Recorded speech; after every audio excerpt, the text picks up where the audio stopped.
ഇത് ഫിലിമാണ്. എൻ്റെ മോൻ്റെ എന്നെ ചെല്ലവാക്കാത്ത ഫിലിം എൻ്റെ മോൻ ചില്ലറക്കാരനൊന്നുമല്ല. എൻ്റെ മോൻ ചില്ലറക്കാരനല്ല. ലോകമെല്ലാം പേര് കേട്ട എൻ്റെ ഒരു മോനാണ്. എൻ്റെ ഹൃദയം തകർന്ന് എൻ്റെ മോൻ്റെ കാര്യം ചിന്തിക്കാൻ വയ്യ. എൻ്റെ മോൻ്റെ വകയല്ല കിടക്കുന്നത്. എന്റെ മോനെ കുരുത്ത് കൊടുത്ത് ഒരു ക്യാമറ ഇരുന്നേനെ അവൻ വന്നെടുത്തോണ്ട് പോയി.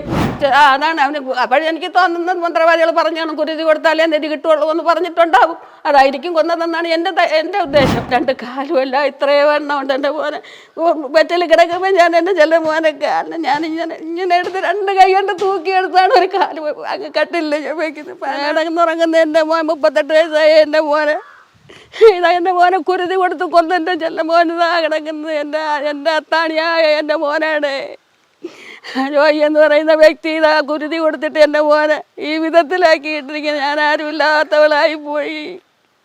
എനിക്കാരുമില്ല, എന്നെ സംരക്ഷിക്കാൻ ആരുമില്ല. ഞാനൊരു രോഗിയാണ്. എൻ്റെ മോനെ എന്നെ നോക്കാനുള്ള എൻ്റെ മോനെ ആ ഒരൊറ്റ മോനേ ഉള്ളൂ. ഭർത്താവില്ല, ഭർത്താവ് മരിച്ചതാ കിടക്കുന്നത്. എൻ്റെ ഭർത്താവ് മരിച്ചിട്ട് 8 വർഷമായി. പിന്നെ അതിന് ശേഷം എൻ്റെ മോൻ്റെ തണലിലൊക്കെയാണ് ഞാൻ ജീവിച്ചത്. പക്ഷേ ഇപ്പോൾ ഇതാ എൻ്റെ മോനെ ഇതാ ഈ വിധത്തിലാക്കി കുരുതി കൊടുത്തതാണ്. നെരിയെടുക്കാനുള്ള കുരുതിയിൽ എൻ്റെ മോനെ കൊന്നതാണ്. മഞ്ഞപ്പിത്തം ബാധിച്ചു എന്നുള്ളത് ശരിയാണ്. ഞാൻ സംരക്ഷിച്ച് കൊണ്ടുവന്നു. എൻ്റെ മോന് നല്ല സുഖമുണ്ടായിരുന്നു. പിന്നെ ഇവിടെ കൊണ്ടുവന്ന് അവൻ ചെയ്തതാണ് പച്ചല മരുന്നും പിന്നെ മദ്യത്തിൽ മന്ത്രവാദിയെ കൊണ്ടുവന്ന് എൻ്റെ വീട്ടിൽ കൊണ്ടുവന്ന് അവൻ 2 മന്ത്രവാദി എൻ്റെ വീട്ടിൽ കൊണ്ടുവന്നിട്ടാണ് ഇവൻ ഇവിടെ കൊണ്ടുവന്ന് ഞാൻ താമസിക്കുന്ന വീട്ടിൽ ഞാൻ താമസിച്ച വീട്ടിൽ കൊണ്ടുവന്നതാണ് മന്ത്രവാദികളെയും കൊണ്ട്.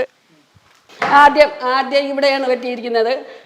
ഇവിടെ വെട്ടിക്കുഴിച്ച് എല്ലാം അത് എടുത്തിട്ട് അവർക്ക് നിധി കിട്ടി കാണൂല എന്ന് വിശ്വസിക്കുന്നു. എന്നിട്ട് ഇവിടുത്തെ തറ ഇട്ടിരിക്കുന്നതാണ്, പുതിയ തറ ഇട്ടിരിക്കുന്നതാണ്. പഴയ തറയൊക്കെ അതായിരിക്കുന്നത്, അതൊക്കെ പഴയ തറയാണ്. പക്ഷേ ഇപ്പം ഇത് പുതിയതായിട്ട് ഇട്ടതാണ്. ഇത് തറ ഇടുന്നതും ഒരാൾ കണ്ടും കൊണ്ടുവന്ന് എൻ്റെ അടുത്ത് ഞങ്ങളുടെ അടുത്ത് പറഞ്ഞു. ഞങ്ങൾ വന്നപ്പോഴത്തേക്ക് ഒരാൾ ബിജു എന്ന് പറഞ്ഞ ഒരാൾ വന്ന് ഇത് തറ ഇട്ടിരിക്കുന്നത് കണ്ടെന്ന് പറഞ്ഞു. ഇത് പുതിയ തറയാണ്.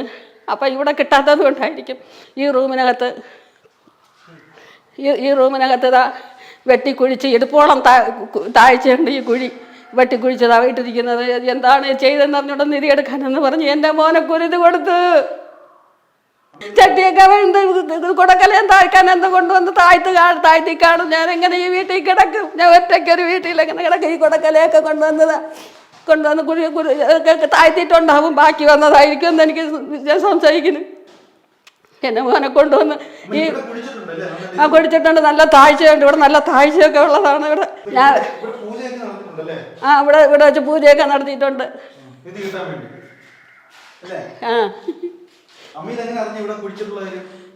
എൻ്റെ മോനെ മരിച്ച് ഇവിടെ വന്നപ്പോഴത്തേക്കാണ് കണ്ടത്. മോൻ്റെ ബോഡിയായിട്ട് ഇവിടെ വന്നപ്പോഴത്തേക്ക് ഈ കഥ വളച്ചിട്ടിരിക്കുന്നു. അപ്പം തുറക്കാൻ പാടില്ല. ഇവിടെ നിന്നവർ താക്കോൽ എന്ത് ചെയ്തെന്ന് ചോദിച്ചു. അപ്പോഴും ജോയി വിളിച്ച് പറഞ്ഞ് എൻ്റെ കയ്യിൽ താക്കോലുണ്ടെന്ന് പറഞ്ഞ് എൻ്റെ വീട്ടിൻ്റെ താക്കോൽ അവൻ്റെ കയ്യിൽ. എൻ്റെ മോനെയും കൊണ്ട് വന്നപ്പോൾ താക്കോൽ അവൻ്റെ കയ്യിലാണ്. പിന്നെ അവൻ ഇവിടെ വന്നില്ല, പകുതി വഴി കൊണ്ടുവന്ന് ആരെയും താക്കോൽ കൊടുത്തുവിട്ടാണ് ഇവിടെ കഥ തുറന്നത്.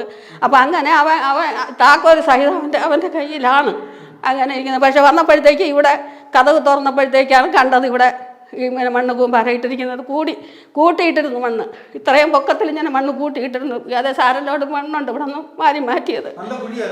ഇതിനകത്ത് നല്ല കുഴിയാണ്. പിന്നെ മണ്ണിട്ട് കുറച്ച് വെള്ളമൊക്കെ ഒഴിച്ച് ഇടിച്ച് ചേർത്തിരിക്കുന്നു. പക്ഷേ ഇടിച്ച് ചേർത്തിരിക്കുന്നു. പിന്നെ വെള്ളയുടെ നിന്ന് പോലീസ് വന്ന് മണ്ണ് വെട്ടി മാറ്റിയപ്പോഴും നല്ല കുഴിയുണ്ട്. അപ്പോഴും പറഞ്ഞു മതി ഇനി കുറച്ച് വെട്ടിയത് മതിയെന്ന് പറഞ്ഞ് നല്ല താഴ്ചയുണ്ട് ഇവിടെ. നിധി ഉണ്ടോയെന്ന് ചോദിച്ചാൽ അവരുടെ കണ്ണിൽ കണ്ടു കാണും. നിധി ഉണ്ടോയെന്ന് വെച്ചാൽ അവരെ കണ്ണിൽ കണ്ടിട്ടുണ്ടാവും. അല്ലാതെ നമുക്ക് ഇത് പറയും പോലെ നമുക്ക് ഇതിൻ്റെ അന്വേഷിച്ച് നടക്കാനുള്ള സമയമൊന്നും നമുക്കില്ല. അത് എൻ്റെ മോൻ ഇതിൻ്റെ അവൻ സിനിമയുടെ ക്യാമറമാനായിട്ട് പോകുന്നതാണ്. ഈ സാധനങ്ങളെല്ലാം കൊണ്ടുവച്ചിരുന്നത് ഫിലിമാണ്. എൻ്റെ മോൻ്റെ എന്നെ ചെല്ലവാക്കാത്ത ഫിലിം. എൻ്റെ മോൻ ചില്ലറക്കാരനൊന്നുമല്ല. എൻ്റെ മോൻ ചില്ലറക്കാരനല്ല. ലോകമെല്ലാം പേര് കേട്ട എൻ്റെ ഒരു മോനാണ്. എൻ്റെ ഹൃദയം തകർന്ന് എൻ്റെ മോൻ്റെ കാര്യം ചിന്തിക്കാൻ വയ്യ.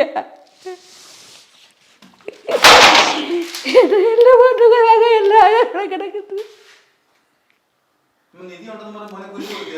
എൻ്റെ മോനെ കുരുത്ത് കൊടുത്ത് ഒരു ക്യാമറ ഇരുന്നേനെ അവൻ വന്നെടുത്തോണ്ട് പോയി. ഇല്ല എൻ്റെ വീട്ടിൽ കൊണ്ടുവന്നു, അവിടെ രണ്ടുപേരെ കൊണ്ടുവന്നു. ഞാൻ താമസിക്കുന്ന വീട്ടിൽ രണ്ടുപേരെ അവിടെ കൊണ്ടുവന്നു. അപ്പം ഞാൻ മിണ്ടാത്തത് കൊണ്ട് അവനെ ഉടനെ തന്നെ വിളിച്ച് ഇവിടെയാണ് പിന്നെ താമസമായിരുന്നത്. ഞാൻ അറിഞ്ഞില്ല, ഞാനിതൊന്നും അറിഞ്ഞില്ല ഇവിടെ കൊണ്ടുവന്നതെന്ന്. ഒഴിഞ്ഞ് അവിടെ വന്ന് രണ്ടുപേരെ കൊണ്ടുവന്ന് ഞാൻ കസേരയിലിരുന്നപ്പോഴും അതിൽ ഒരാൾ വന്ന് എൻ്റെ പിറകെ വന്ന് എൻ്റെ തലയിൽ ഒഴിഞ്ഞിട്ടാണ് അവർ പോയത്. അതാണ് അവന്. അപ്പോഴെനിക്ക് തോന്നുന്നത് മന്ത്രവാദികൾ പറഞ്ഞാണ് കുരുതി കൊടുത്താലേ നെരി കിട്ടുള്ളൂ എന്ന് പറഞ്ഞിട്ടുണ്ടാവും. അതായിരിക്കും കൊന്നതെന്നാണ് എൻ്റെ ഉദ്ദേശം. കൊല്ലുന്നത് എൻ്റെ മോൻ ആദ്യം മഞ്ഞപ്പിത്തം ബാധിച്ച് 18 ദിവസം ആശുപത്രി കിടന്നു. അവിടെ നിന്ന് സുഖമായി വീട്ടിൽ വന്നതിന് ശേഷം എൻ്റെ മോൻ അവിടെ എൻ്റെ കൂടെ ഞാൻ താമസിക്കുന്ന സ്ഥലത്ത് എൻ്റെ മോനെ കൊണ്ടുപോയി 2 ആഴ്ച വരെ എൻ്റെ കൂടെ ഉണ്ടായിരുന്നു. അവൻ പത്യം നോക്കി നല്ല രീതിയിൽ നല്ല ഇതായിട്ടൊക്കെ നടന്നു, നല്ല സുഖമുണ്ട് അവന്. അങ്ങനെ നടന്നു.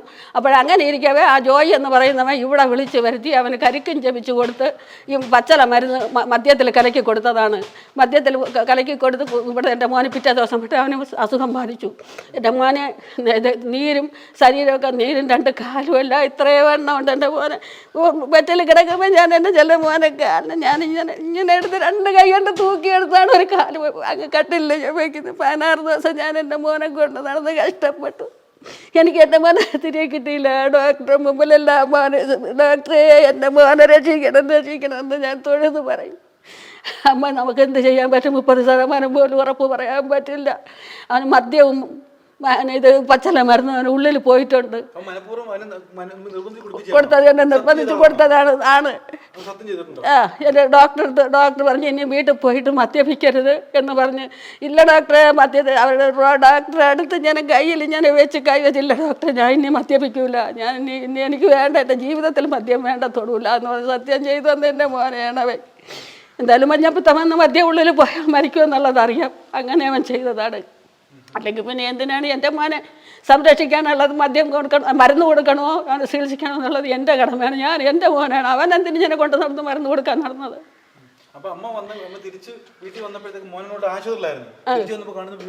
പിന്നെ ഈ നീരെല്ലാം ആയപ്പോൾ പിന്നെ വീണ്ടും അവന് സുഖം തീരെ വയ്യെന്നായപ്പോൾ ഞാൻ വീണ്ടും കൊണ്ടുപോയി ആശുപത്രിയിൽ പോയി. അങ്ങനെ മെഡിക്കൽ കോളേജിൽ ചെന്ന് അവിടെ 16 ദിവസം അവിടെ കിടന്നു. അപ്പോഴാണ് ഈ സ്കാനിങ്ങിൽ പറഞ്ഞത് ഇങ്ങനെ മദ്യവും ഈ പച്ചല മരുന്നും കൂടി ഉള്ളിൽ പോയിട്ടുണ്ട് എന്ന് പറഞ്ഞു. എൻ്റെ അടുത്ത് ചോദിച്ചു. ഞാൻ പറഞ്ഞില്ല ഡോക്ടർ, ഞാൻ കൊടുത്തില്ല, എന്തായിരുന്നാലും കൊടുത്തു. അപ്പോൾ എൻ്റെ മോൻ്റെ അടുത്ത് ചോദിച്ചപ്പോൾ പറഞ്ഞ് അത് ഇവൻ ആദ്യം അവിടെ ഉണ്ടായിരുന്നു, ഈ ജോയി എന്ന് പറഞ്ഞവൻ ആദ്യം ചികിത്സയിലായപ്പോൾ അവിടെ ആശുപത്രി ഉണ്ടായിരുന്നു. അപ്പോഴാണ് പറഞ്ഞത് അതിവിടെ നേരത്തെ നിന്ന് ആ കൂട്ടുകാരനാണ് എനിക്ക് തന്നതെന്ന് ഡോക്ടറെ അടുത്ത് അവൻ പറഞ്ഞു. എൻ്റെ ഭർത്താവാണെങ്കിൽ പണ്ടേ മദ്യപാനിയാണ്. പക്ഷേ എൻ്റെ മോൻ ഒരുപാട് കഷ്ടത്തു കൂടി എൻ്റെ മോനെ ഞാൻ വളർത്തി പഠിപ്പിച്ച് 17 വയസ്സായപ്പോൾ സ്റ്റിക്കർ പണിക്ക് പോയി. അതിലും ഒരു ഫേമസായവനാണ് എൻ്റെ മോൻ. ഫേമസായി 2 കടയിട്ടു, 2 സ്റ്റിക്കർ കടയിട്ടു. അതും 2 കൂട്ടുകാരൻ മരിച്ചു തന്നു, 2 കടയും തകർത്തു.